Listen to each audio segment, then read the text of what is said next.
ایک کسان تھا، بوڑھا کسان، اپنے نوجوان بیٹے کے ساتھ کسی گاؤں میں رہتا تھا، اور اس کے گھر میں 2 کمرے تھے۔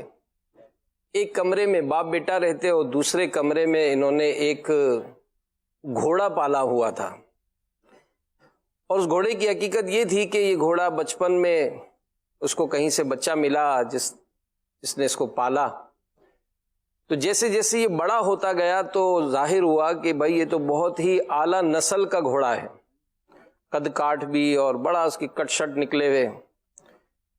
تو لوگوں میں جب یہ بات مشہور ہوتی گئی تو لوگ آتے تھے اس کا گھوڑا دیکھنے کے لیے، تو بعض سیانے اس کو مشورہ دیتے تھے۔ کسی نے کہا کہ یہ بڑا اچھا گھوڑا ہے اور ظاہر ہے اس کو پالنا بھی ایک بڑا کام ہے، تو یہ تم پال نہیں سکو گے۔ جب رئیس کو پتا چلا گاؤں کے، تو اس نے آ کر جب اس کو دیکھا تو وہ تو فریفتہ ہو گیا، کہنے لگا کہ بھائی گھوڑا مجھے بیچ دو۔ تو اس بوڑھے شخص نے کہا کہ میں نے اس کو بچپن سے پالا ہے، اپنے بیٹی کی طرح اس کو رکھا ہے، اور کوئی بھی شخص اپنے بیٹے کو بیچتا نہیں ہے۔ بہت اچھی قیمت کی بھی آفر کی، لیکن اس نے اس کو بیچا نہیں۔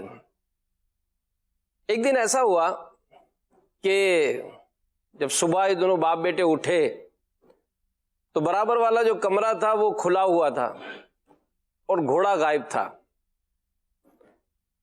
اب ادھر ادھر تلاش کیا لیکن گھوڑا ملا نہیں۔ گاؤں والوں کو پتا چلا تو سارے امنڈ آئے۔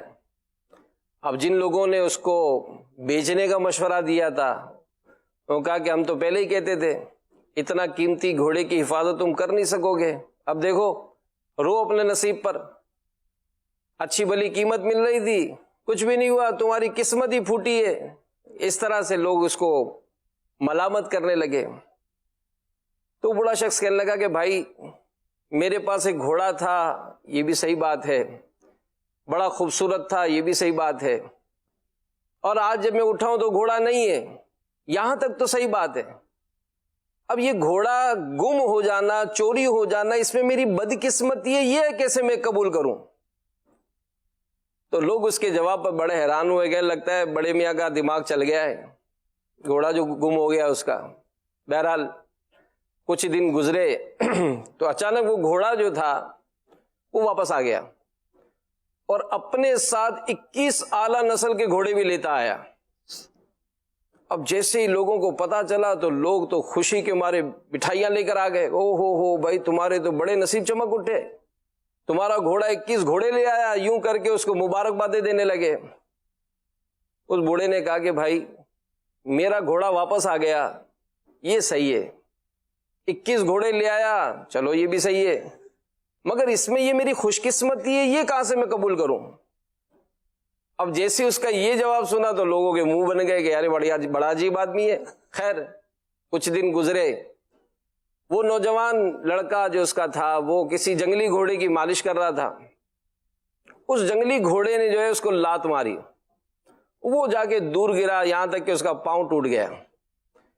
گاؤں والوں کو پتا چلا تو پھر آ گئے عیادت کرنے، افسوس کرنے لگے کہ ہمیں بڑا افسوس ہوا کہ تمہارے اکلوتا بیٹا جو ہے وہ حادثے میں زخمی ہو گیا، یہی تمہاری دیکھ ریکھ کرتا تھا، اب تمہیں کون سنبھالے گا؟ تو تمہاری بڑی بدقسمتی ہو گئی کہ تمہارے بیٹے کا جو ہے نا وہ پاؤں ٹوٹ گیا۔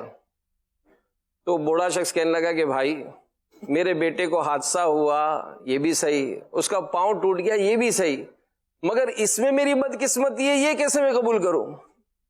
لوگ پھر اس کے جواب پر بڑے حیران ہو گئے۔ خیر کچھ وقت گزرا تو اس ملک میں جنگ چھڑ گئی۔ بادشاہ نے اعلان کیا کہ بھائی گھروں سے جتنے بھی جوان ہیں سب کو پکڑ کے لے آؤ۔ اب فوجی گاؤں گاؤں پھیل گئے، ہر گھر سے جوان جو تھے ان کو پکڑ کے لے گئے۔ جب اس بوڑھے شخص کے پاس آئے تو اس کا تو بیٹا تو تھا لیکن تھا لنگڑا، تو فوجیوں نے کہا کہ نہیں بھائی یہ نہیں چلے گا، اس کو چھوڑ کر چلے گئے۔ اب جیسے ہی فوجی سارے جوانوں کو لے کر گئے، سب روتے دھوتے واپس آ گئے، کہنے گئے یار ہمارے جوان چلے گئے، پتہ نہیں واپس آئیں گے کہ نہیں، تیرا بیٹا اگرچہ ہے تو گھر میں لیکن تیری کتنی خوش قسمتی کہ تیرا بیٹا نہیں گیا۔ تو اس نے کہا بھائی میرا بیٹا نہیں گیا یہ بات تو صحیح ہے، مگر اس میں میری خوش قسمتی ہے، یہ میں کیسے کہوں؟ تو ہمارے جو دوست ہیں نا، یہ انہی دیہاتیوں جیسے ہیں اللہ، کہ اگر کوئی بھی ایسا معاملہ آتا ہے، کوئی بھی ایسا مسئلہ ہوتا ہے تو وہ فوراً ہی خوش قسمتی، بدقسمتی کے راگ الاپ کر ہمارے بعد اوقات جو ہے نا وہ حوصلے گھٹاتے ہیں۔ ظاہر آزمائش تو سب پر ہی ہے، لیکن یہ کہ ان حالات میں ایک دوسرے کو حوصلہ دینا اور ان کی مطلب خیر خبر رکھنا اور ان کے ساتھ اچھا سلوک کرنا، یہ وقت کا بہت تقاضا ہے۔ تو اللہ تعالی ہمیں اچھے دوست نصیب فرمائے۔